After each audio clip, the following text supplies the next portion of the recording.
नमस्कार दोस्तों, मैं हूं धीरज और एक बार फिर से स्वागत करता हूं आपका study.com के इस ट्यूटोरियल में। आज की इस क्लास में हम लोग स्टार्टअप करने वाले हैं अपने 100 मार्क्स इंग्लिश का जो फर्स्ट चैप्टर है, इंडियन सिविलाइजेशन एंड कल्चर। तो ये चैप्टर जो कि लिखा हुआ है महात्मा गांधी के द्वारा, इस चैप्टर से जो भी ऑब्जेक्टिव क्वेश्चंस बनने वाले हैं उन्हीं ऑब्जेक्टिव क्वेश्चंस को इस मीन्स वीडियो के लेक्चर में हम लोग देखेंगे। तो चलिए शुरू करते हैं इस चैप्टर को। फर्स्ट जो क्वेश्चन है हमारा, simple living and high thinking is the base up. Simple living आप लोग समझते हो और हाई थिंकिंग भी आप लोग समझते हो। तो ये किस चीज का बेस है, किस चीज का आधार है? ठीक है, तो ये आधार है इंडियन सिविलाइजेशन का। ठीक है, ये इंडियन सिविलाइजेशन का आधार है। आगे है फेरो। फेरो वर्ड रूलर्स ऑफ एंशियंट, और यहां पे फिल इन द ब्लैंक्स दिया हुआ है। ठीक है, तो जो फेरो थे ये इजिप्ट का मतलब होता है मिस्र। ओके, मिस्र का नाम आप लोगों ने सुना होगा, जिसकी राजधानी थी काहिरा। तो मिस्र की राजधानी काहिरा। ठीक है, यहां के शासकों को, यहां के रूलर्स को कहा जाता था फेरो। ओके, ये फेरो। ठीक है, अगला क्वेश्चन है हमारा, डैश व रूलर्स ऑफ इजिप्ट। इजिप्ट के शासक कौन थे? ओके, तो वही सेम क्वेश्चन है, उसी को थोड़ा सा मीन्स टर्न किया गया। ओके, तो मीन्स इसको ऐसा लिखने का मतलब ये है कि अगर क्वेश्चन जो है एग्जाम में थोड़ा सा उसका मूड चेंज करे तो आप जो है देख लेना। ठीक है, तो डैश व रूलर्स ऑफ इजिप्ट, इजिप्ट के शासक कौन थे? तो वो थे फेरो। ठीक है, अगला क्वेश्चन है हमारा, द वेस्टर्न सिविलाइजेशन। जो वेस्टर्न सिविलाइजेशन है, जो पश्चिमी सभ्यता है, उसकी जो टेंडेंसी है, टेंडेंसी का मतलब होता है प्रवृत्ति, रुझान या फिर झुकाव। तो उसकी जो झुकाव है वो किस चीज के तरफ, मीन्स वो किस चीज को प्रिविलेज करता है, मीन्स किस चीज को अहमियत देता है। ठीक है ना, वो मीन्स किस चीज को विशेषाधिकार देता है। तो वेस्टर्न सिविलाइजेशन हम लोगों ने इसके समरी में डिस्कस किया था कि ये टोटल का टोटल मटेरियलिटी को मीन्स प्रिविलेज करता है। ठीक है ना, जो भौतिकवाद है। ठीक है, मीन्स हम लोग जो है, हम लोग स्पिरिचुअल दुनिया से बिलोंग करते हैं, हम लोग आध्यात्मिक दुनिया को मानते हैं। लेकिन जो वेस्टर्न सिविलाइजेशन है, जो पश्चिमी सभ्यता है, वो लोग जो है मीन्स भौतिकवाद पे, ठीक है, वस्तुओं की पूजा, मटेरियल मीन्स मटेरियल्स के वर्शिप पे वो लोग ज्यादा जोर देते हैं। ठीक है, अगला क्वेश्चन है हमारा कि gibbon is associated with. Gibbon किससे एसोसिएटेड है?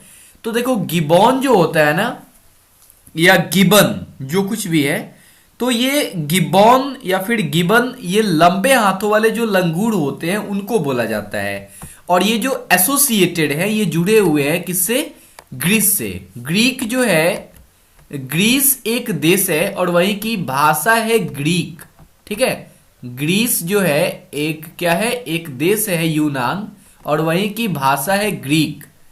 तो उसी देश से जुड़े हुए हैं कौन? गिबॉन या फिर गिबन। अगला क्वेश्चन है हमारा कि civilisation is the state of development. Civilisation क्या है? ये डेवलपमेंट की एक स्टेट है, विकास की एक दशा है। ओके, तो ये स्टेट जो है, स्टेट का मतलब स्थिति आप समझो, स्टेट का मतलब ऐसे राज्य भी होता है, लेकिन यहां पे स्टेट का मतलब हम लोग समझेंगे स्थिति या फिर अवस्था।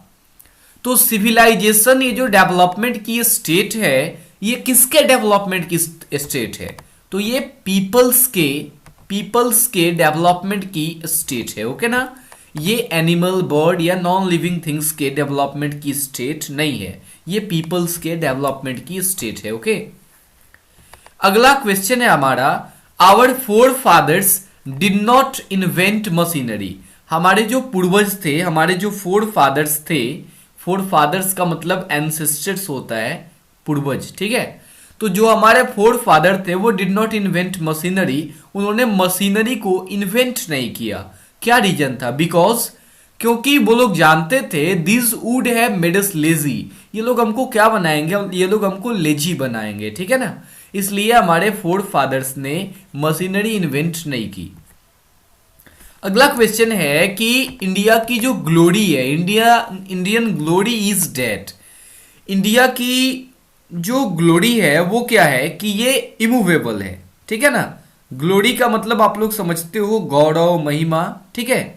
तो इंडिया की महिमा क्या है, तो इसकी महिमा है कि ये इमूवेबल है, ये एकदम स्थिर है, ये मूवेबल नहीं है। करने का मतलब है कि जो हमारा भी सभ्यता है हमारे देश का, इंडियन सिविलाइजेशन जो है, तो ये पहले जैसे था, हम लोग आज भी उस सभ्यता को, उसको मिस ढोते आ रहे हैं, उस परंपरा को। हम लोग उस परंपरा को अपने से अलग नहीं कर पा रहे हैं, अलग कर भी नहीं सकते हैं। हम लोग मीन्स हमारी जो सभ्यता है ये क्या है, इमूवेबल है, ये एकदम स्थिर है। लेकिन हमने देखा बहुत सारी सभ्यताएं जो है, जैसे एटिक सिविलाइजेशन था, तो ऐसी बहुत सारी सभ्यताएं जो है वो आई और आकर के इस दुनिया से चली भी गई। लेकिन हमारी जो इंडिया की सभ्यता है वो वैसी की वैसी ही है, वो इमूवेबल है, ठीक है ना, स्थिर है। और यही इंडिया की ग्लोरी है, यही इसकी महिमा है, ठीक है। अगला क्वेश्चन है हमारा, बड़ा सिंपल सा क्वेश्चन है कि डैश इज नोन, कौन जाना जाता है as the father of the nation. Father of the nation means राष्ट्रपिता के नाम से या फिर बापू के नाम से कौन जाना जाता है, ये कॉमन क्वेश्चन है, कोई भी बता देगा, महात्मा गांधी जाने जाते हैं, ठीक है। नेक्स्ट क्वेश्चन है हमारा, dash was a spiritual leader than a politician. जो आपका चैप्टर स्टार्टअप है वहां पे महात्मा गांधी के बारे में जो डिटेल दिया गया है वहीं पे बताया गया है कि महात्मा गांधी जो थे वो एक पॉलिटिशियन से, एक राजनीतिज्ञ से कहीं ज्यादा एक स्पिरिचुअल लीडर थे, एक आध्यात्मिक नेता थे, ठीक है। तो यहां पे पूछा जा रहा है कि कौन, मीन्स यहां पे डैश छोड़ दिया है, तो कौन जो है वो एक पॉलिटिशियन से कहीं ज्यादा एक स्पिरिचुअल लीडर था, ठीक है। तो वो कौन थे, महात्मा गांधी थे, ठीक है। अगला क्वेश्चन है हमारा, और वेरी वेरी इंपॉर्टेंट क्वेश्चन है कि माई एक्सपेरिमेंट्स विद ट्रूथ, ये एक बुक का नाम है, ठीक है, और ये एक ऑटोबायोग्राफी है, ठीक है। ऑटोबायोग्राफी आप लोग समझते होंगे, बायोग्राफी की मतलब होती है जीवनी, लेकिन जब जो है कोई दूसरा व्यक्ति किसी की जीवनी लिखता है तो उसको बायोग्राफी बोलते हैं, लेकिन जब कोई व्यक्ति अपनी जीवनी खुद ब खुद लिखता है तो उसको ऑटोबायोग्राफी बोलते हैं, ठीक है। तो माई एक्सपेरिमेंट विथ ट्रूथ ये एक ऑटोबायोग्राफी है, किसकी, महात्मा गांधी की। तो यहां पे जो क्वेश्चन है वो है कि my experiment with truth was written by, means my experiment with truth जो ये किताब है ये किसने लिखा है, तो ये लिखा है महात्मा गांधी ने, ठीक है। और ये उन्हीं की ऑटोबायोग्राफी है, याद रखना। अगला क्वेश्चन है, the people of Europe learn their lessons from the writing of the man of, means जो यूरोप के लोग हैं उन लोगों ने अपने लेसन्स जो है कहां से सीखे, कहां से उन लोगों ने शिक्षा दीक्षा किनसे सीखी, तो वो जो ग्रीक जो भाषा है ना, तो वहां के रहने मीन्स ग्रीस के जो लोग हैं और जो रोम के लोग हैं उन लोगों से यूरोप के लोगों ने बहुत सारी चीजों को सीखा। तो कहां से सीखा, ग्रीस के लोगों से और रोम के लोगों से, ठीक है। नेक्स्ट क्वेश्चन है, the mind is a restless dash, very very easy question, और समरी में भी मैंने इस लाइन का जिक्र किया था कि दिमाग जो है ये एक रेस्टलेस क्या है, बर्ड है, ओके। अ रेस्टलेस बर्ड मतलब कि एक बेचैन चिड़िया है, the more it gets the more it wants, जितना ज्यादा इसको मिलेगा उतना ज्यादा ये और चाहता है, ठीक है ना, और संतुष्ट तो ये होता नहीं है, ठीक है। अगला क्वेश्चन है, I am no hater of the, means इसी चैप्टर में महात्मा गांधी ने बोला है कि मैं वेस्ट का हेटर नहीं हूं, जो पश्चिमी सभ्यता है मैं उस सभ्यता का हेटर नहीं हूं, उसका मीन्स उससे मैं घृणा नहीं करता हूं। और ये भी उन्होंने बोला है क्योंकि प्रत्येक सभ्यता जो है वहां के लोगों के लिए वो सुटेबल होती है तो वेस्टर्न सिविलाइजेशन वहां के लोगों के लिए सुटेबल है, और वही इसी चैप्टर में उन्होंने बोला है कि I am no hater of the west. ठीक है, नेक्स्ट क्वेश्चन है the world famous attic civilization is इन।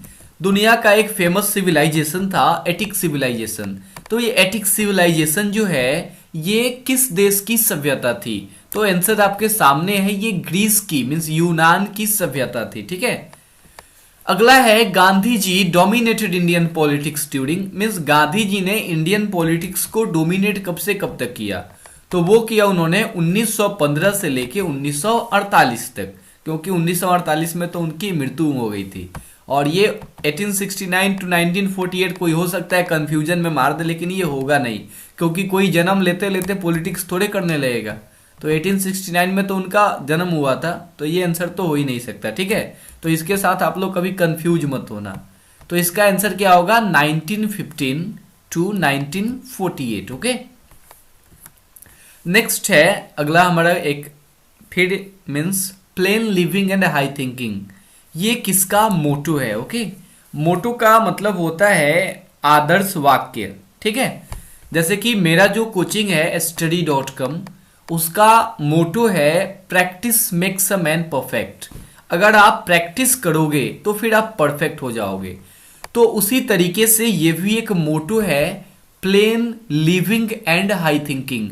तो ये जो आदर्श वाक्य है, ये जो सिद्धांतिक वाक्य है, या फिर ये जो कहावत है, आप जो भी कह लो, ये किसका मोटो है?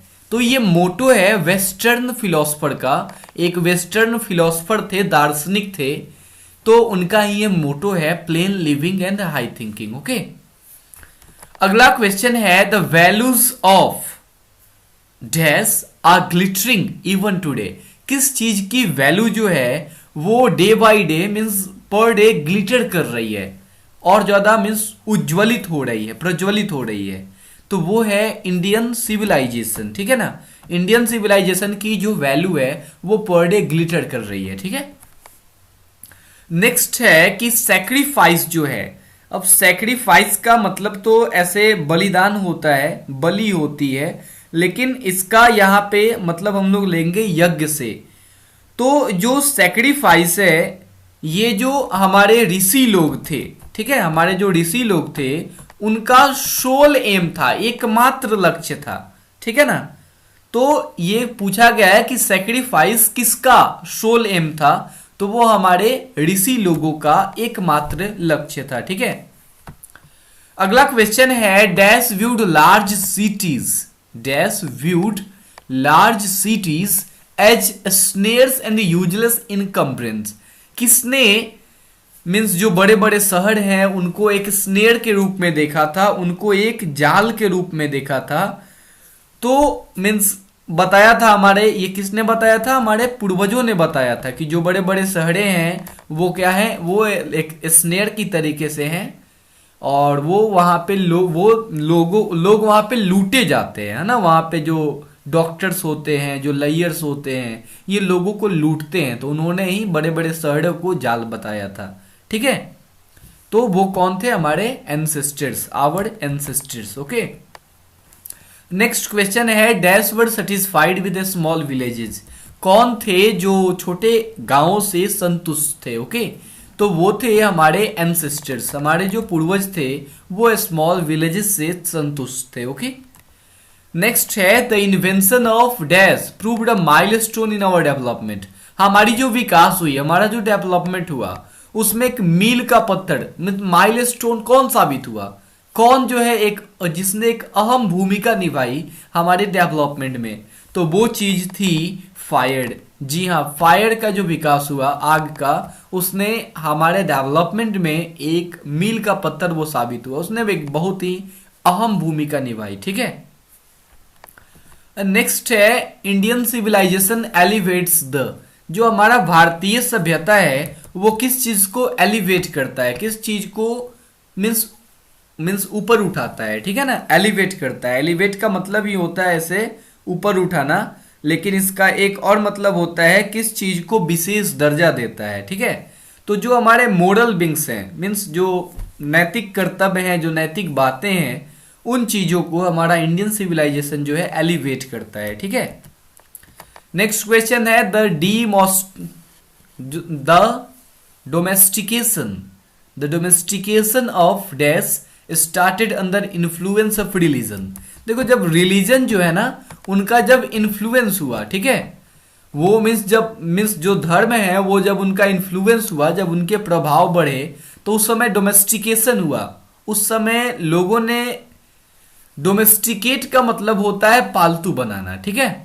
तो किस चीज को उन्होंने पालतू बनाना शुरू किया, तो उस समय पालतू बनाना शुरू किया गया था एनिमल्स को, ओके, जानवरों को, जैसे कुत्ते वैसे जो जानवर थे इन लोगों को पालतू बनाना शुरू किया गया था, ठीक है।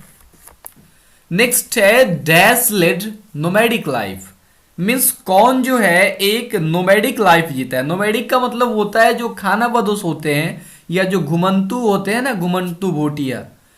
तो जो खाना बदोश का जीवन जो है कौन जीते हैं, तो खाना बदोश का जीवन जीते हैं कौन, मनुष्यों ने जिया था, सीधी सी बात है, मनुष्य जीते हैं खाना बदोश का जीवन, ठीक है। एक जगह से दूसरे जगह जाते हैं, खाते हैं, फिर वहां कुछ खत्म हो गया फिर दूसरे जगह जाते हैं, मीन्स एक जगह स्थिर रख करके ये अपना जो है जीवन यापन नहीं करते हैं, तो इसको कहते हैं खाना बदोश, और इसी लाइफ को कहते हैं nomadic life, okay. Next question है dash prefers spiritualism to materialism, means कौन जो है स्पिरिचुअलिज्म जो है उसको ज्यादा अहमियत देता है मटेरियलिज्म से।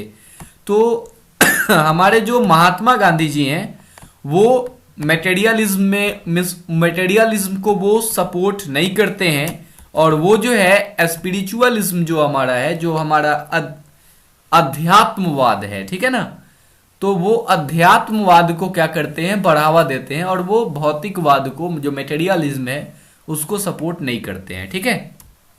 तो वो है हमारे M Gandhi, okay.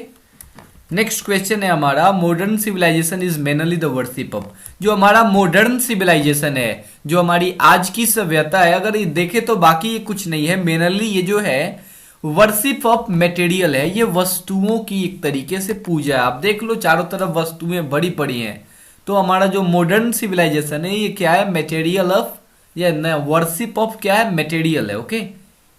Next question देखते हैं हम लोग, गांधी जी वेंट टू चंपारण इन, गांधी जी चंपारण कब गए थे, 1917 ईस्वी में गांधी जी चंपारण गए थे, ठीक है। नेक्स्ट है the people of Europe inspired by, जो यूरोप के लोग थे, इस चीज की चर्चा मैंने पहले भी कर ली है, वो कहां से इंस्पायर हुए, तो वो जो ग्रीक के जो राइटिंग्स थे ना उन वहीं से वो लोग जो है इंस्पायर्ड हुए, ठीक है। नेक्स्ट है कि वेल्थ एंड लग्जरीज, जो धन है और जो लग्जरीज हैं, मीन जो जो शानो शौकत की वस्तुएं हैं, do not make a dash happy, ये किसको खुशी नहीं प्रदान कर सकती हैं, किसको खुश नहीं कर सकती हैं। तो एक मनुष्य को आप कितना भी धन दे दो, आप उसको कितनी भी शानो शौकत दे दो, वो खुश होने वाला नहीं है, ठीक है ना। तो धन जो है, ये लग्जरी जो है, वो एक मनुष्य को संतुष्ट नहीं कर सकती हैं, ठीक है। नेक्स्ट है which civilization is not beaten in the world, ये कौन सी सभ्यता है इस दुनिया में जिसने आज तक किसी से जो पराजित नहीं हुआ है, ठीक है ना। तो वो हमारा सिविलाइजेशन है कौन सा, इंडियन सिविलाइजेशन, ओके। तो thanks for watching this video, आशा करता हूँ ये वीडियो आपको पसंद आया होगा। लाइक शेयर कमेंट्स ये सब तो आप करते ही हैं, कर लेना, ओके। तो थैंक यू।